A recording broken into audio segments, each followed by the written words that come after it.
¿cómo estamos con la música? Ah, viste, impresionante. León Gieco y Mercedes Sosa. No te tenía en esa onda para nada. Me lo habían pasado.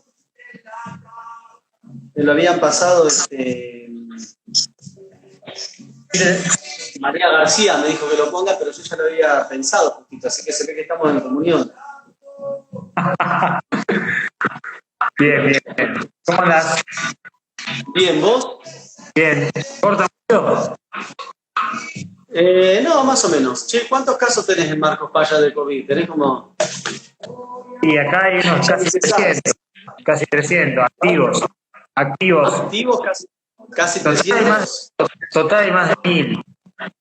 En Mercedes también, activos hay casi 300.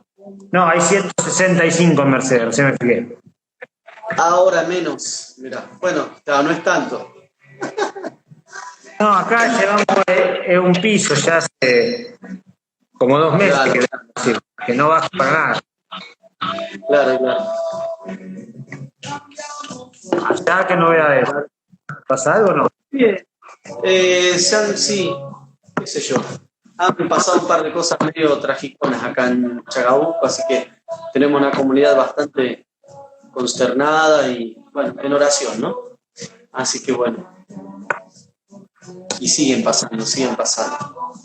Así que, bueno, es lo que va a ser. Che, Sebastián, está como que, no sé, es como una luz rara la que tenés ahí.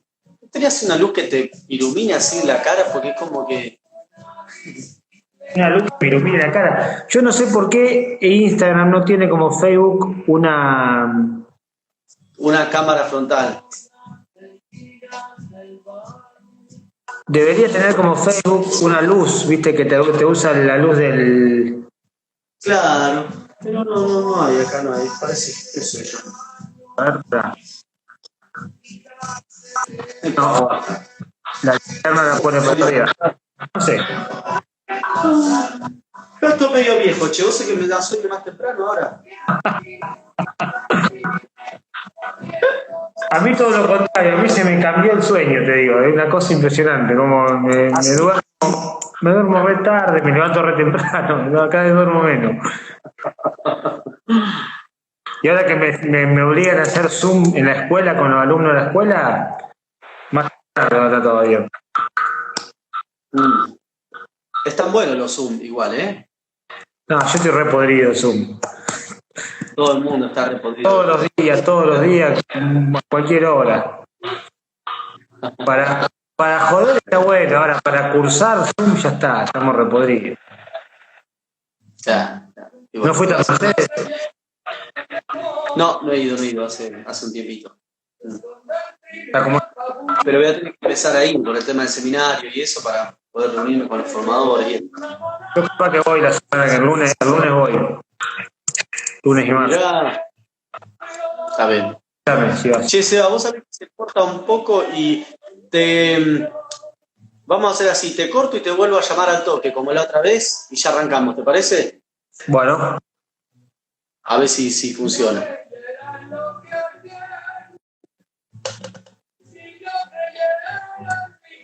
Vamos a ver.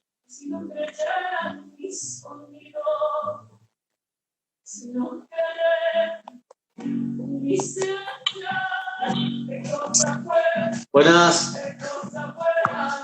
Mirá, y Mercedes Sosa, me encanta la música. Mercedes Sosa con Shakira, sigue Mercedes Sosa. No, pero me gusta Tito Rodríguez, que escribe la canción. Ah, mira. No sabía que era. Vos sos medio fan de todos esos. Bueno, no sabés ni quién es, me parece, Tito Rodríguez. Bueno, vamos a comenzar, si te parece. Bueno, para aquellos que están mirando, desde hace un tiempo que estamos ya recorriendo un poco la historia de la iglesia. Parece medio loco, porque en realidad estuvimos viendo encuentros bíblicos y ahora que estamos en el mes de la Biblia vemos historia de la iglesia. Hacemos lo que queremos nosotros, está muy bien. Todo al revés, vamos en contra. Los viernes estoy haciendo un curso bíblico acá en la parroquia. Con gente. Mira.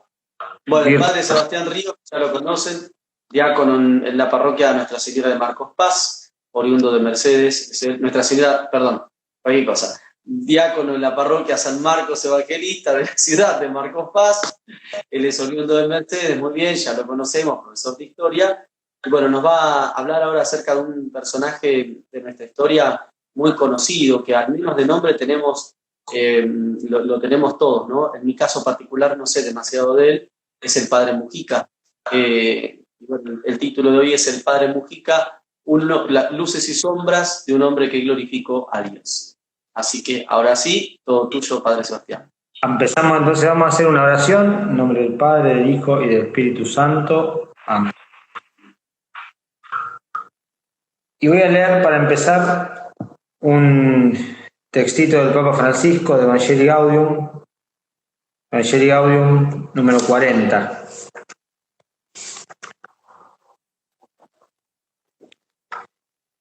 La misión de la Iglesia se encarna en los límites.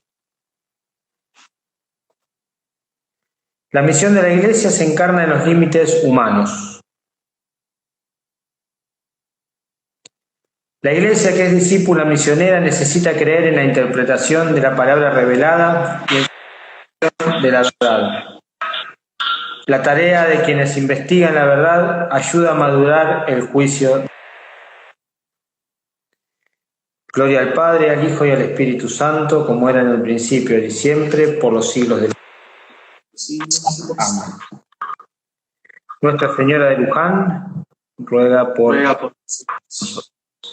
Invocamos al Espíritu de Dios entonces para que guíe este momento de reflexión, para que nos ayude a penetrar un poco más en el corazón también de nuestra fe, según lo que el Concilio Vaticano II fue mostrando, que es la revelación en la historia.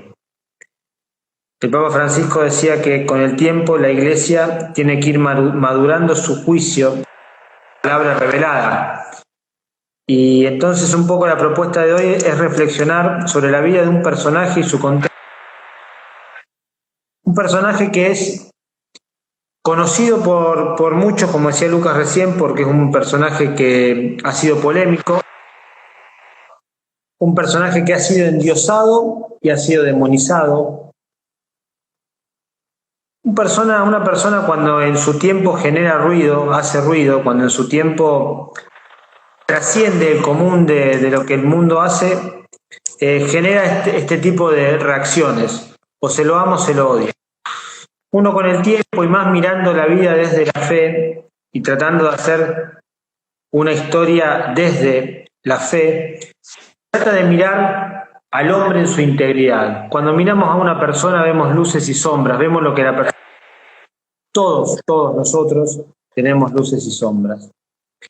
Y las luces y las sombras no son más que un eco del corazón de Dios que late en el corazón humano. Como dice el Papa Francisco, la misión, es decir, aquello para lo cual Dios nos soñó, se encarna en el límite humano. Entonces, haciendo experiencia en nuestro límite, sabiendo que a veces le pifiamos, que a veces nos caemos, nos largamos a caminar por la historia. Entonces, un poco,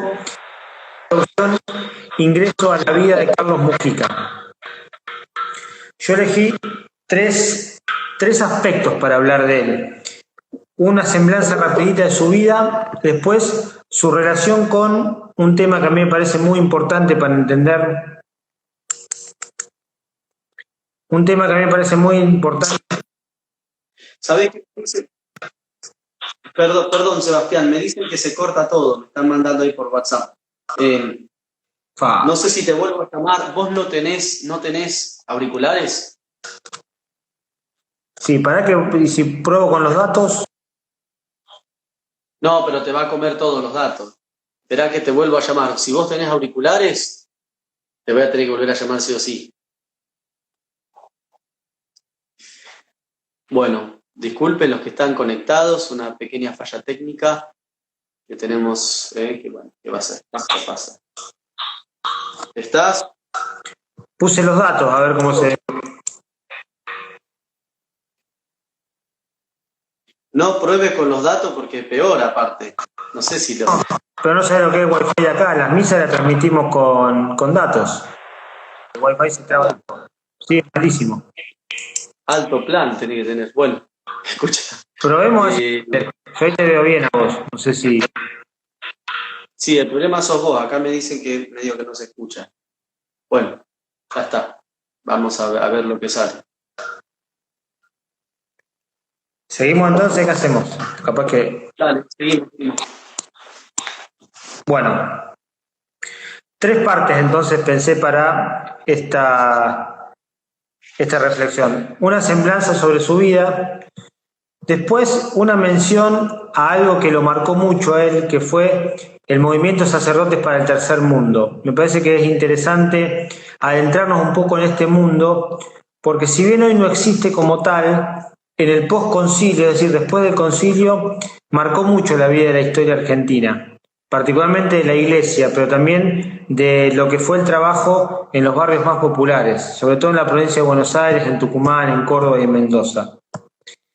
Y la tercera parte será una valoración de la vida de Mujica a partir de un testimonio que conseguí de un compañero suyo de seminario, alguien que se ordenó con él. Le pedí que me escribiera simplemente una línea sobre el padre Mujica, y me parece que es interesante tener la visión de alguien que compartió con él prácticamente toda su vida. Mujica nace en 1930 en la capital federal. Su familia era una familia pudiente. Su padre era político, fue ministro de Relaciones Exteriores del presidente Frondizi. Su madre era una propietaria importante, terrateniente, tenían tierras, campos. Él estudió en el Colegio Nacional de Buenos Aires, hizo algún año de Derecho en la UBA y a los 21 años ingresó al Seminario Metropolitano de Buenos Aires. Y en 1959 fue ordenado sacerdote por el cardenal Caggiano. Y a partir de ahí comenzó un camino de búsquedas, un camino de reinterpretación de su propia vocación y sobre todo de la naturaleza del sacerdocio. Fíjense este dato, él se ordena cura antes del concilio. Sus primeros años como sacerdote los vive con el espíritu de efervescencia que había generado el concilio en ese momento. Y evidentemente esto lo marcó y muy fuerte. En el postconcilio, o sea, 1967, estamos aquí en Argentina, él comienza a involucrarse mucho con el trabajo en las villas de Buenos Aires. Él es considerado un pionero en lo que son el movimiento de los curas villeros y sobre todo algo que el Concilio Vaticano II insistió mucho, que es la opción preferencial por los pobres. Todo este marco que él se vio encandilado, se vio atrapado como plan pastoral y como forma de entender el sacerdocio, trabajar por los más pobres en el lugar donde los más pobres sufren, que es en las villas en ese momento. Él entendió que debía abrazar una opción radical de vida. Es decir, sí, él era sacerdote, pero ¿sacerdote para qué? Bueno, sacerdote para trabajar por los más pobres, para meterse en las villas de lleno. Esa fue un poco la intuición, la ilusión que a él lo cautivó en el postconcilio y para lo cual él después empezó a interiorizarse en su formación tanto intelectual como pastoral. Acá hay que hacer un paréntesis. ¿Qué pasaba en Argentina en ese momento? Estamos hablando años 68, 69, ya he hablado de Onganía, he hablado del Cordobazo, he hablado de algunos acontecimientos que dieron fin al gobierno de Onganía y empiezan a surgir en el seno mismo de los movimientos políticos argentinos como el peronismo, empiezan a surgir movimientos juveniles con una profunda impronta social, es decir, con un gran compromiso por trabajar por el bienestar social, sobre todo por la justicia social. Uno de ellos era el movimiento del ERP, el Ejército de la Revolución Popular, conocido por los atentados que ocasionaron en Tucumán. Otro era el movimiento de Montoneros, movimiento con el cual el padre Mujica tuvo un estrechísimo vínculo y por lo cual también fue muy criticado por tener vínculos con Montoneros. Por 2 razones. Primero porque Montoneros fue una agrupación, pero me parece que esto es una aclaración que hay que ser muy minucioso y responsable, pero hay que hacerla porque tiene que ver también con nuestro pasado reciente y tiene que ver también con las condenas injustas que pesan sobre la memoria de Mujica por haber pertenecido al grupo Montoneros. Él cuando ingresa en lo que era el mundo de las pastorales populares en Buenos Aires, él empieza a ver el peronismo como una especie de panacea, como una especie de sueño cumplido a lo que él esperaba como realización de las promesas evangélicas. Él tenía una gran ilusión en Perón, y él lo mismo lo dice. Hay un libro que él escribe en 1971 que se llama Cristianismo y Peronismo, 1971, lo tengo el libro si a alguno le interesa. Él escribe un libro donde él desglosa sus argumentos para explicar por qué él considera que Perón y el peronismo son la seguridad de que Argentina será definitivamente liberada de aquellos que oprimen al pueblo. Digo esto antes de pasar a hablar de Montoneros porque esta fue la motivación que él tuvo como sacerdote joven para empezar a involucrarse también en política, algo que en aquel momento, y pido que por favor no hagamos anacronismo, no lo juzguemos desde hoy, parémonos, en aquel momento era muy común que los sacerdotes se involucraran en política, ya sea porque militaban en grupos como los que va a militar Mujica, ya sea porque tenían tal vinculación con el poder, que lo único que hacían eran una especie de sustento ideológico a lo que el status quo en ese momento hacía. Quiero decir con esto, había curas que tomaban las armas y se radicalizaban y se mambeaban tomando las armas, y habían curas que bendecían las armas del ejército para ir a perseguir comunistas. Es decir, una u otra forma se involucraban en política. Era muy común. Y no eran candidatos en una lista, no aparecían ocupando lugares de gobierno, pero sí eran activos militantes de uno y otro bando. Y eso que ocurría en el ámbito de la política y la sociedad argentina, la Iglesia no fue ajena. Hay un libro que yo ya cité acá y lo recomendé, de José Pablo Martín, que se llama La fractura ideológica del cristianismo argentino, donde él hace una especie de balance mostrando cómo esto era muy frecuente en los años 70 en nuestro país. Bueno, Montoneros, como agrupación, tenía sus diversas vertientes, es decir, una cosa era el Montoneros de Abal Merina y Ramos, otra cosa era el Montoneros de Firmenich, Bonazo, y al que le llamaban el perro, ¿no? Que bueno, el perro Liberty. Eran corrientes. Mujica entra como asesor de esos jóvenes, que muchos de ellos, fíjense cómo es esto, muchos de ellos participaban de la Acción Católica. Muchos de esos recibían una formación específica en su forma de entender el cristianismo. ¿Qué quiero decir con esto? Un gran movimiento en aquel entonces entendía cristianismo como compromiso con la transformación social. La única forma de entender el cristianismo era trabajar para que la vida de las personas sean vidas más dignas.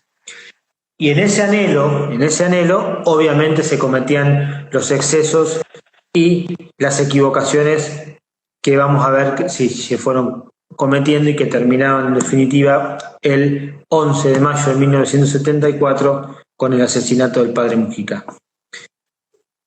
Vuelvo a Mujica entonces.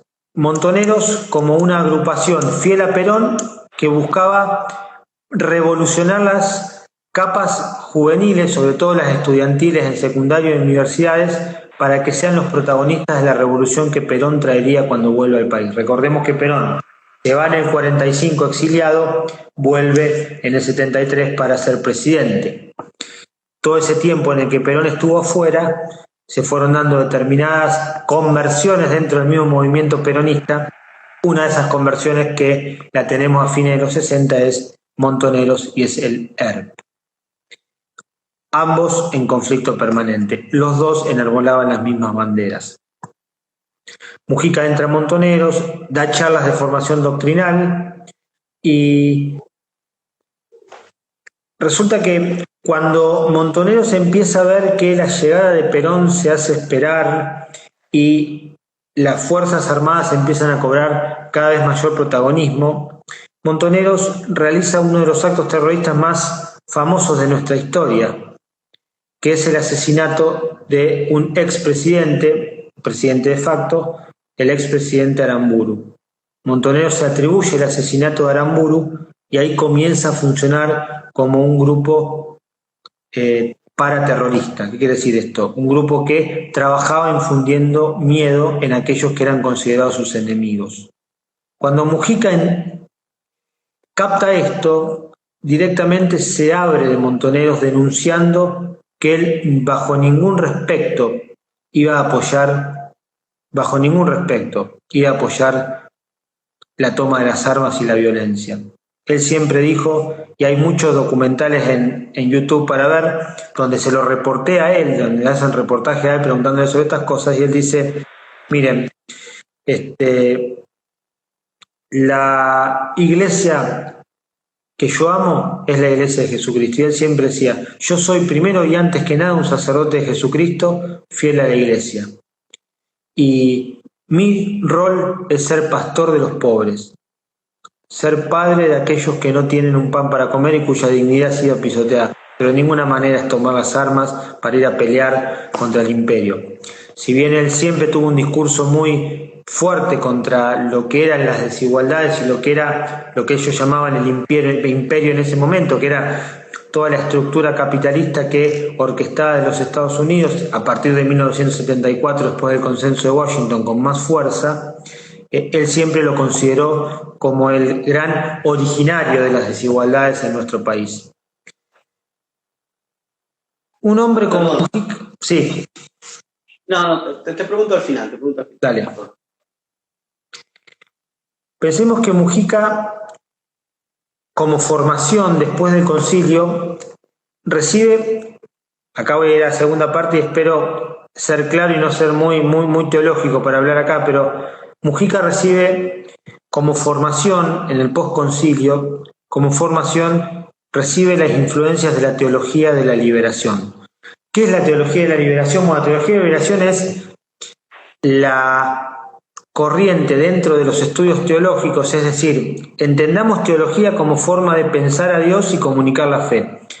Dentro de los estudios teológicos, la teología de la liberación viene a decir algo así como que el pobre, siendo pobre, es amado por Dios. Entonces, su gran inspirador, que es Gustavo Gutiérrez, un excelente, finísimo teólogo ecuatoriano, cuando él escribe un libro que se llama ¿Qué es la teología de la liberación? En el año 67, él dice, la teología de la liberación tiene que explicarle al pobre que aún siendo pobre, aún siendo humillado, aún siendo marginado, Dios lo ama. Eso es lo que tiene que hacer la teología de la liberación. Y esa influencia teológica caló profundamente en lo que se conoció como el movimiento de sacerdotes para el tercer mundo. ¿Por qué movimiento? Vamos a desglosarlo. ¿Movimiento por qué? Porque dentro de la iglesia, cuando hay una agrupación de fieles, no importa si son curas, son laicos, son religiosas, hay una agrupación de fieles con una finalidad específica y no tienen un tipo de consagración especial, ni tienen un nombramiento desde Roma, se autodenomina espontáneamente como movimiento, es decir, un grupo de personas que se mueven para determinado fin. Movimiento de sacerdotes, acá sabemos que son sacerdotes, para el tercer mundo. ¿Qué era el tercer mundo? Bueno, ahí hay un juego de palabras.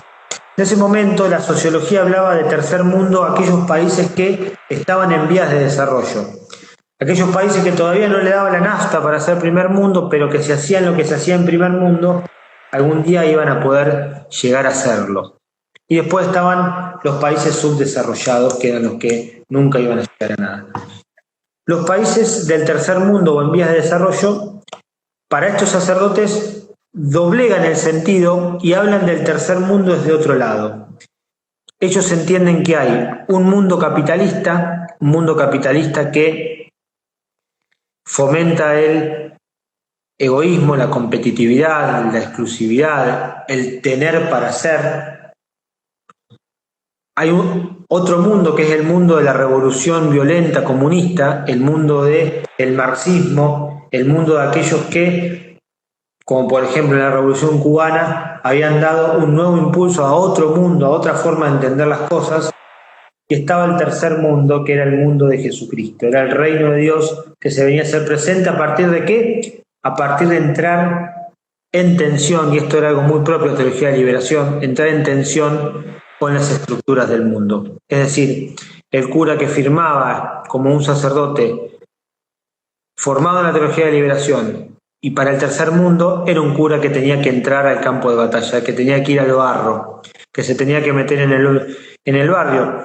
Y eso fue lo que hizo Mujica. Cuando a Mujica estos ideales le impactan muy profundamente, él pide que se le cree, que se le haga, fíjense, que se le haga una parroquia en la Villa 31 en Retiro. Y ahí es cuando el cardenal Aramburu crea la parroquia Cristo Obrero, de la cual él fue párroco muchos años y en la cual hoy está enterrado. En esa parroquia estuvo el padre Pepe Di Paola mucho tiempo también. Bueno, él pide que le creen una parroquia. ¿Cuáles son sus argumentos para pedir la creación de una parroquia en la villa? Algo que en ese momento era impensado. Pensemos esto, antes del concilio, y lo digo con dolor porque como iglesia también tenemos que hacer estas evaluaciones, antes del concilio la pastoral de la villa era simplemente ir a dar catequesis y volver al centro. Lo que Mujica ve, inspirado por todas estas ideas que le estoy comentando, ve que lo que hay que hacer ahora es poner el cuerpo, es ir a vivir la realidad que se vive en la villa. Un pastor que ame ese rebaño es un pastor que vive como ese rebaño. Entonces, el gran anhelo de Mujica cuando pide que se le construya esta parroquia es esto precisamente, ir a vivir con los pobres. Yo al final le voy a leer una oración que él escribió poco tiempo antes de morir, en el año 73, donde se resume muy bien su ideal espiritual.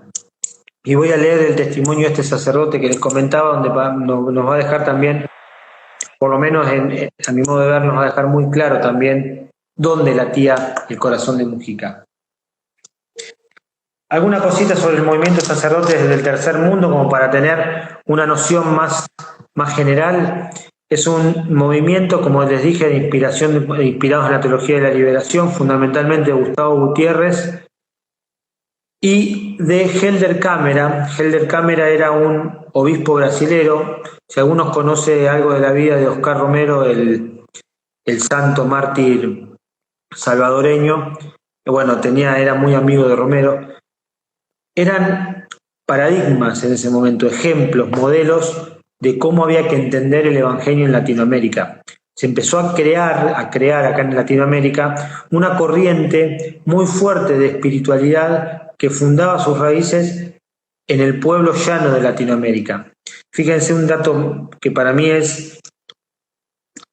cambia. Yo creo que Francisco tiene algo que generó un cambio en la iglesia, y es en Río de Janeiro, en la Jornada Mundial de la Juventud. Él tiene un encuentro con el CELAM, él habla con el CELAM, y él explica que lo que él va a proponer como programa pastoral para la Iglesia Universal es lo que se trabajó en Aparecida, que fue una conferencia en Brasil en el 2007, donde se reunieron la mayoría de los obispos de Latinoamérica para pensar cómo evangelizar mejor nuestras tierras. Y lo primero que destaca el Papa es... Decí que es el CELAM, porque algunos... El CELAM es... Sí, perdón, bien. El CELAM es la Conferencia Episcopal Latinoamericana. Es una conferencia, una reunión de todos los obispos latinoamericanos.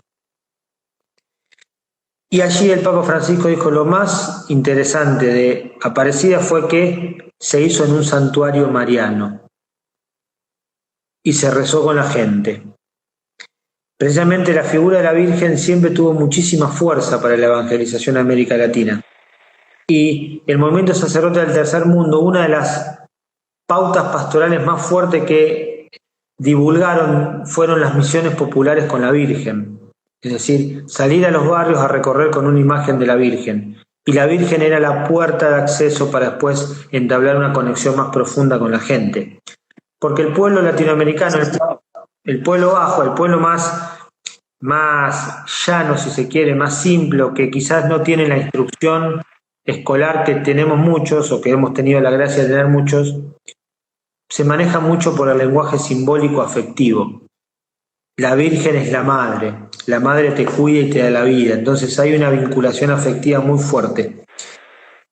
Eso Mujica lo entendió, los sacerdotes del tercer mundo lo entendieron y así lo predicaron y así fueron sus pastorales. Resulta que también hubo excesos, también hubo sacerdotes para el tercer mundo que se les fue la mano y agarraron las armas y invitaron al pueblo a armarse. Mujica la única vez que hizo una referencia a eso fue en un programa de televisión, en una entrevista donde él le hablan de quién cambia el mundo, y él dice, miren, los únicos que cambian el mundo son los idealistas, y el más grande de los idealistas fue Jesucristo, que soñó una humanidad liberada y dio su vida por eso. Ese es el ideal evangélico, quizás, que los movía a ellos. Cristo nos vino a liberar del pecado y de la muerte, pero el pecado y la muerte no se dicen de manera abstracta, el pecado y la muerte tienen formas concretas. Es la pobreza, es la marginación, es la miseria, es la desigualdad, es la cosificación de las personas, te uso y después te descarto. Bueno, ellos entendieron eso. Y él dice, Mujica en eso dice, citando a Pablo VI, la encíclica Populorum Progressio, que es una encíclica sobre la doctrina social de la Iglesia, Pablo VI dice que se justifica que el pueblo tome las armas siempre que sea puesto en peligro la integridad de la comunidad y los bienes. Es la única vez que hizo una referencia a eso Mujica. Sin embargo, bueno, la vida de Mujica tiene otras aristas importantes, interesantes. Fíjense, Mujica, por ejemplo, yo les dije que él tenía una gran afinidad al peronismo. Hoy la Iglesia directamente lo desestima, esto que hacía Mujica. Hoy, yo por eso soy un poco crítico también con esto. Mujica aceptó un cargo de gobierno en el gobierno peronista en la Secretaría de Desarrollo Social. Él trabajaba como secretario en esa secretaría. Es decir, era muy evidente su vinculación al peronismo. No así tanto ya para el año 73, no así tanto con Montoneros, donde él ya había hecho ya su posición de estar en contra de los caminos que Montoneros estaba tomando en ese momento. Y llegamos al año 74, el fatídico año 74. Mujica era una persona, hasta ya para ese momento y por haber estado en el lugar que estuvo en el gobierno, era una persona pública, una persona con mucha exposición pública. Estaba en los medios de comunicación, era un tipo que era carismático, tenía mucha atracción en la gente, generaba mucha adhesión. Era un tipo formado, un tipo culto, predicaba bien, tenía ideas claras, él tenía ideas claras. Alguno no podría compartir, yo por ejemplo hay cosas de su forma de entender la pastoral que por ahí no la comparto, pero él lo entendió. Yo después cuando les lea el testimonio que les comento les va a quedar más claro esto, pero él entendió que Dios hablaba de determinada manera y que Dios lo movía a hacer determinadas cosas, y él fue muy fiel a su conciencia. Él fue muy fiel a su conciencia. Si bien el hecho de haber dogmatizado el peronismo fue quizás uno de los... Si hoy tuviéramos que hablar de la posibilidad de abrir un proceso de canonización con Mujica, esto sería un gran condicionante para eso, que es como él se expidió de manera muy abierta por el peronismo como tal, cuando bueno, la Iglesia jamás se la jugó tan de lleno por avalar un movimiento político. Él sí escribió este libro que les comentaba, donde él dice que el sacerdote tiene la misión de ser puente entre Dios y los hombres, y que ese ser puente implica una actitud totalmente compenetrante con lo que el pueblo siente. Y él decía, el pueblo es peronista. Y él decía, yo no puedo ser infiel a lo que el pueblo es. Y el pueblo es peronista. Lo decía él en este libro. Podemos estar en desacuerdo totalmente, pero era lo que él decía y lo defendía. Y viviendo en la villa, llegó a esa conclusión. El pueblo es peronista, decía él. Yo no puedo no ser peronista.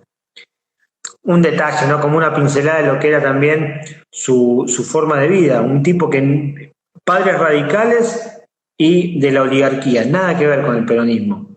Nada que ver con el peronismo.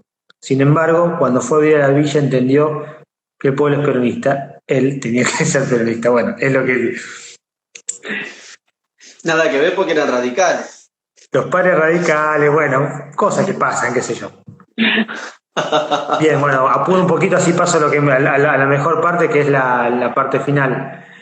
Él ya había empezado a tener ciertas amenazas de muerte. Recordemos que en el 74 todavía estaba Perón. Bueno, hay tesis, yo voy a comentar alguna nomás, sobre lo que ocurre el 11 de mayo de 1974. Él termina de celebrar misa en la parroquia San Francisco Solano y cuando salía él siempre tenía la costumbre de ir acompañado por alguien que, no sé, simplemente le hacía de monaguillo y lo acompañaba. Nunca andaba solo, siempre andaba acompañado por alguien.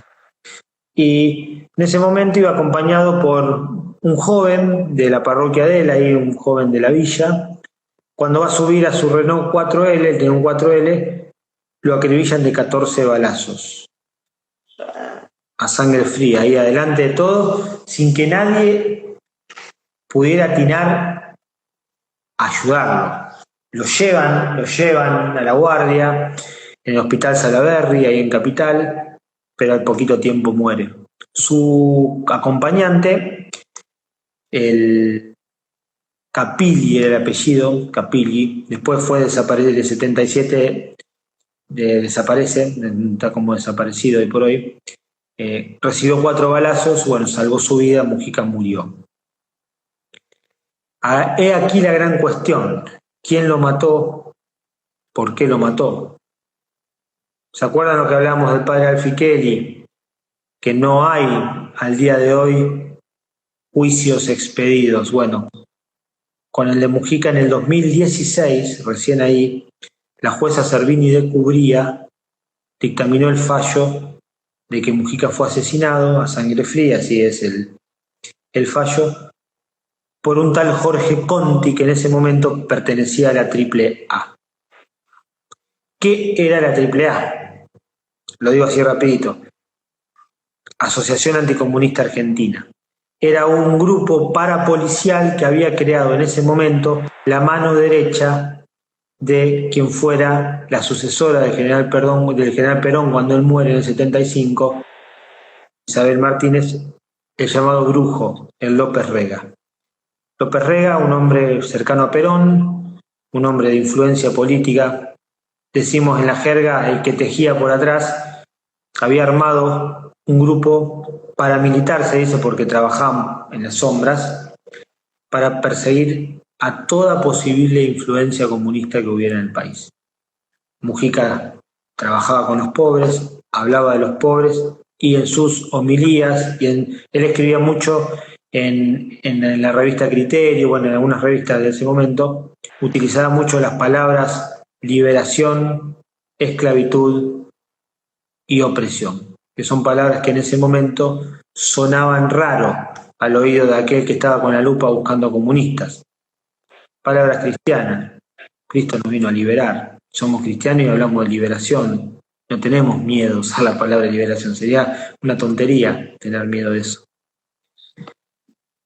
Bueno, cuando él muere, un montonero, uno que en ese momento era miembro montonero, Miguel Bonazo, quizás muchos de los que están escuchando esto lo conocen, escritor, periodista. Miguel Bonazo lanza esta tesis. Él dice, bueno, quizás, miren, Perón necesitaba, dice Bonazo, Perón necesitaba limpiar el camino de la influencia de montoneros. Bueno, qué mejor que ir limpiando a aquellos que generaban mayor influencia o movían más el avispero desde adentro. Otra teoría que circuló, otra teoría que han hecho circular también, bueno, es que los mismos montoneros lo dejó libre, le liberó la zona para que lo mataran porque, bueno, él se había opuesto abiertamente a la metodología que Montoneros usaba. En fin, hay muchas hipótesis, esto daría para mucho, pero yo no quiero terminar sin antes leer esto.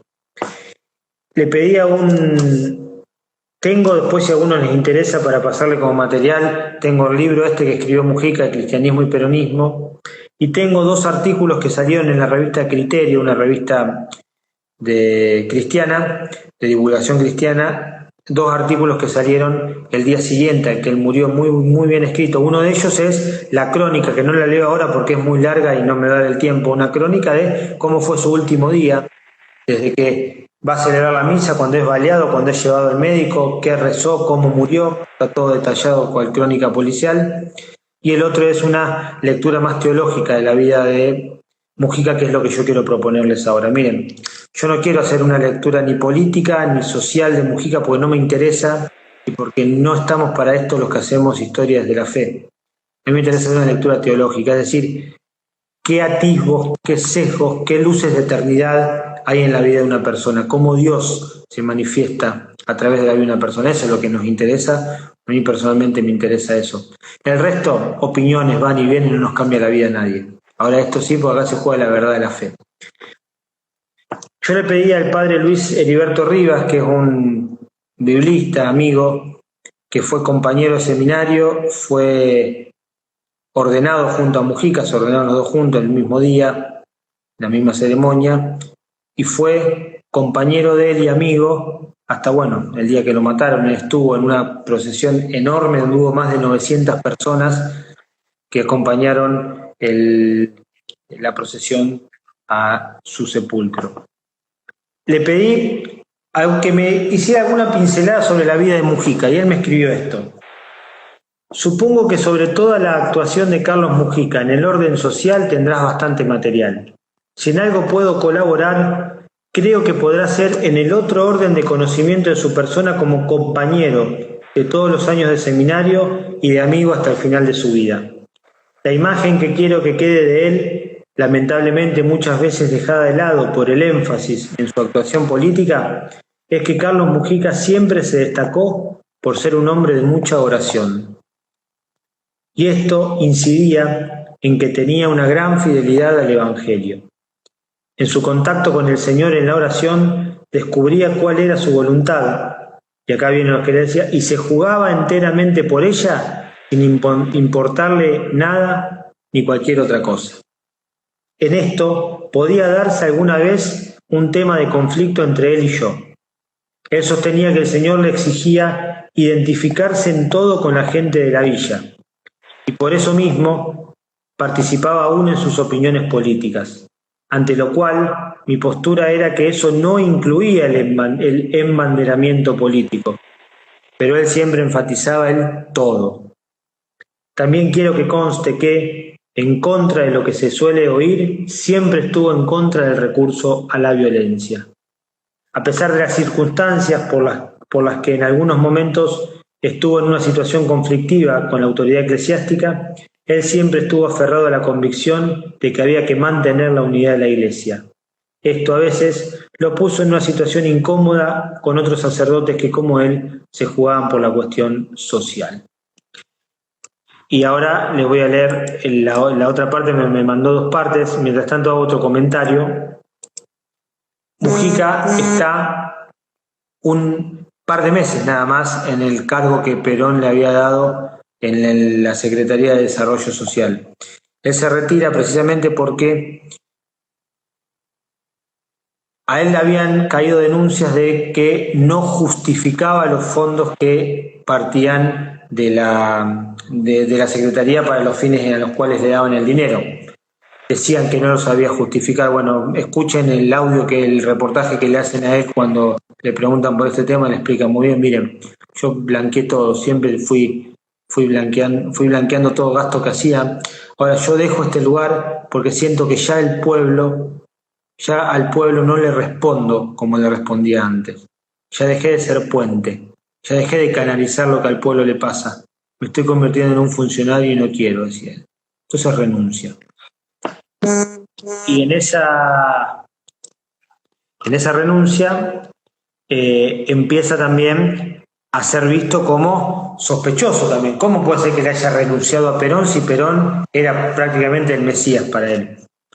Bueno, evidentemente el padre Mujica tenía su su conciencia y su corazón muy tranquilo con Dios, que es lo que me va a... Les voy a leer ahora. Me dice el padre Rivas, si te interesa algún dato más en el orden de lo más personal, te decía algo de su opinión, su oposición a la violencia.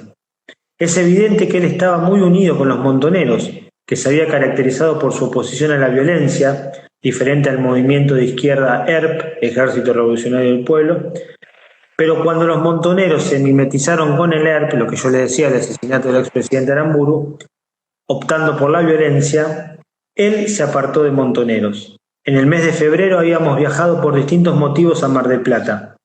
Yo iba a dar un curso a los maristas y él iba a dar una charla a la Casa de la Juventud de Mar del Plata.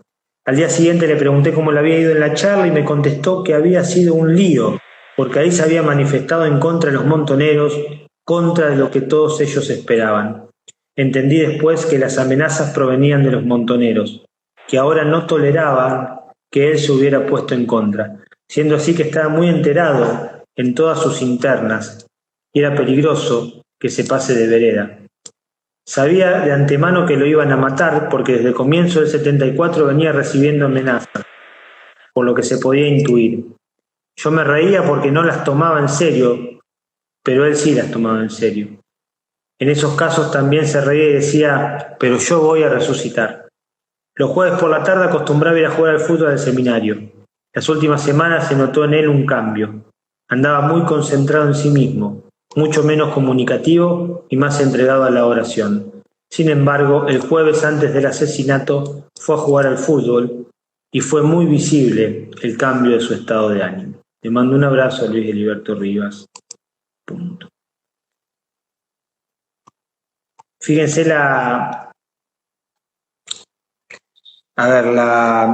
delicadeza de un alma que está unido a Dios. Cuando uno está unido a Dios, no tiene que tener miedo de que se lo vinculen con un grupo, con otro, se lo vincule con la política, se lo vinculen con la derecha, con la izquierda.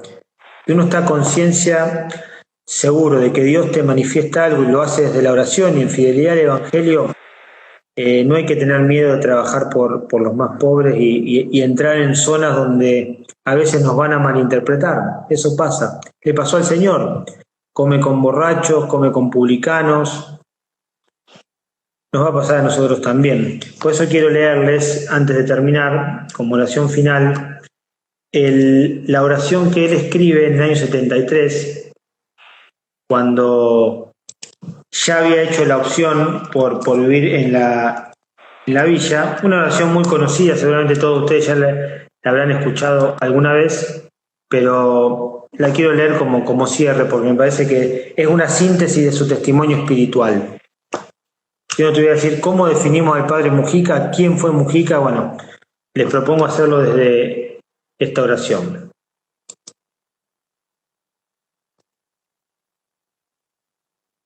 Se llama, la oración tiene como nombre Meditación en la Villa. Dice, Señor, perdóname por haberme acostumbrado a ver que los chicos parezcan tener 8 años y tengan 13. Señor, perdóname por haberme acostumbrado a chapotear en el barro. Yo me puedo ir, ellos no. Señor, perdóname por haber aprendido a soportar el olor de aguas podridas, de las que puedo no sufrir, ellos no. Señor, perdóname por encender la luz y olvidarme que ellos no pueden hacerlo. Señor, yo puedo hacer huelga de hambre y ellos no, porque nadie puede hacer huelga con su propia hambre. Señor, perdóname por decirles, no solo de pan vive el hombre, y no luchar con todo para que rescaten su pan.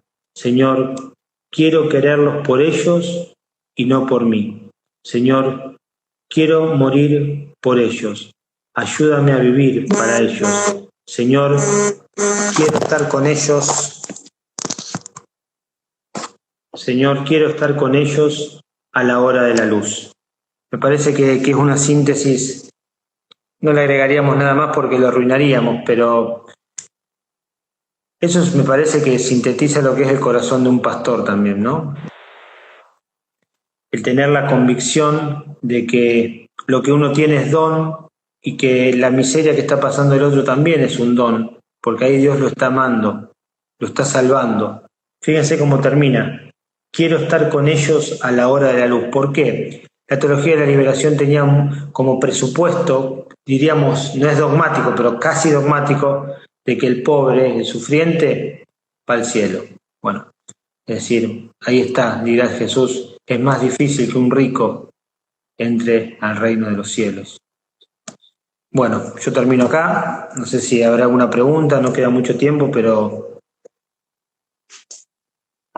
Sí, porque se nos corta el vivo. Pero te hago una pregunta, porque hay unanimidad entre los historiadores para afirmar que bueno, Montoneros terminó siendo un grupo terrorista.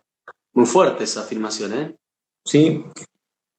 Y con respecto a la unanimidad en la historiografía no existe. Nunca vas a encontrar dos historiadores que coincidan. Lo que hay son corrientes.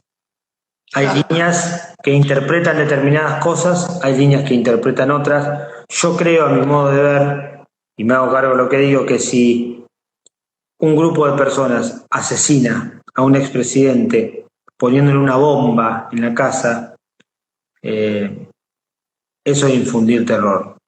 Eso no es luchar por la justicia. Eso no es luchar por la justicia. Perfecto.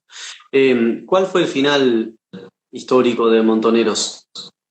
Montoneros se empieza a disolver después del 75, cuando muere Perón, se empieza a disolver y quedan algunas células al día de hoy que hay gente que sigue. Yo he conocido personas en Mercedes que sigue diciendo yo soy de Montoneros, lo sigue diciendo, y te habla del reino perdido que no pudieron conseguir en los 70 y ahora lo añoran, lo extrañan, pero Montoneros desde la muerte de Perón en adelante se empezó a venir abajo también porque el terrorismo de Estado, pues no solamente el peronismo, Montoneros terrorista, el Estado fue todavía más sanguinario que Montoneros, porque teniendo todo el aparato del Estado, infundieron el mismo o más terror que él, haciendo desaparecer a muchísima gente, dentro de ellos mucha gente de Montoneros también. Otra pregunta. ¿Por qué la jueza esta de Cubría, no me acuerdo cómo era, Servini de Cubría, terminó fallando, bueno, dictaminó que había sido asesinado por este hombre miembro de la AAA? Claro. ¿Hay realmente una prueba fehaciente de que haya sido así? Porque vos me dijiste que por ahí hay algunos que todavía siguen sospechando que a lo mejor fue Montoneros, y por lo que leíste del padre Rivas, y Rivas tiene esa teoría. Yo le pregunté si la podía leer y me dijo que la lea porque él ya la dio en declaraciones al arzobispo de Buenos Aires también. Lo que la jueza Servini de Cubría dictamina es Jorge Conti como autor material, es decir, los testigos lo vieron, digamos, lo vieron y testimoniaron que el que disparó de arriba del auto fue él. El tema es que a Conti en el fallo judicial lo vinculan directamente con la AAA. Lo que queda como discusión en el fondo es a quién obedecía la AAA o si Conti estaba en la AAA pero respondía a otros intereses, era un infiltrado, ¿viste? Son preguntas que quedan abiertas y que no sé si se van a poder responder. Jorge Conti nunca aceptó la culpabilidad. Jorge Conti ya estaba muerto cuando lo... Pero en su momento no lo citaron a declarar nada. Imagino que hay una causa penal y si todo el mundo habló de Jorge Conti y que lo había visto, lo tendría que haber citado. Esa es la gran espina que tiene la justicia eclesiástica. Digamos, la Iglesia nunca hizo fuerza para que esto se investigara. Quedó como la justicia civil, y la justicia civil estaba intervenida por las Fuerzas Armadas. ¿Qué quiere decir que está intervenida por las Fuerzas Armadas? Que los mismos que pergeñaban el asesinato son los que manejaban. Es como pasó con los mártires palotinos, digamos, también. Los mismos que tenían que juzgar eran los que habían cometido el crimen. Entonces, juez y parte es el que mejor reparte. Claro. Bueno, quedan solamente 2 minutitos y se corta el vivo. 1 minuto, me parece, y se corta el vivo. Si hay una pregunta o 2 preguntas, quizá la podemos llegar a leer, pero si no, acabo de activar los comentarios. No empiecen, por favor, a poner qué hermoso, Padre Seba, gracias, estuvo muy lindo. Ya, eso lo sabemos todos. aprovechemos por si hay una pregunta al menos, y si no, después en otra oportunidad podremos... Alguna vez podemos hacer un vivo, si no, de pregunta y respuesta nomás. Que te hagan preguntas antes, ¿viste? Tipo preguntas antes y... puede ser. Vos me decías de hablar de Mamerto Q, pero yo preferiría eso, dejarlo para la beatificación. Para octubre, que va a ser la beatificación, ¿no? Sí, ¿cómo? Sí. ¿Han leído a Rubén Dri?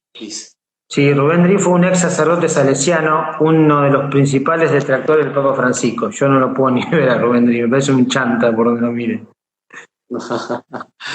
Mira, ¿algún otro tiene alguna otra pregunta? Contundente la respuesta. No, tenés que ver cómo le dio el Papa Francisco cuando recién lo habían elegido, pero terrible.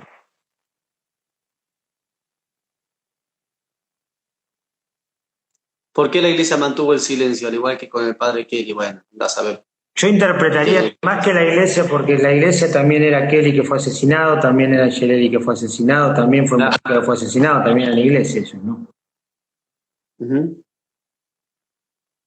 Sí, se puede decir, se podría decir que Francisco promueve una teología de la liberación en Latinoamérica, en la Iglesia, perdón, sí, en Latinoamérica. No, yo creo que el Papa Francisco no promueve teologías. El Papa Francisco lo que hizo fue abrir la libertad a los teólogos para que la piensen sin condicionamientos, que es un poco lo que leí recién, y hay un documento que escribió Francisco a principio de año para las universidades católicas, el nombre es La alegría y la libertad, y de la verdad, Veritatis Gaudium, el nombre en latín, y habla de eso, habla de la libertad de los teólogos. Bueno, Seba, está a punto de cortarse el vivo. Duró 1 hora, pero la verdad que interesantísimo y no bajó la audiencia. Así que danos la bendición, que queda medio minuto. Bueno, que el Señor esté con ustedes. Y con tu espíritu. Que descienda la bendición de Dios Todopoderoso, que es Padre, Hijo y Espíritu Santo. Amén. Viste que con datos andaba bien, no se cortó con los datos. Anduvo bien, tal cual. Bueno, esta charla en el transcurso de la semana la vamos a subir a YouTube. Mientras tanto queda en mi Instagram. Dale. Si la quieren compartir.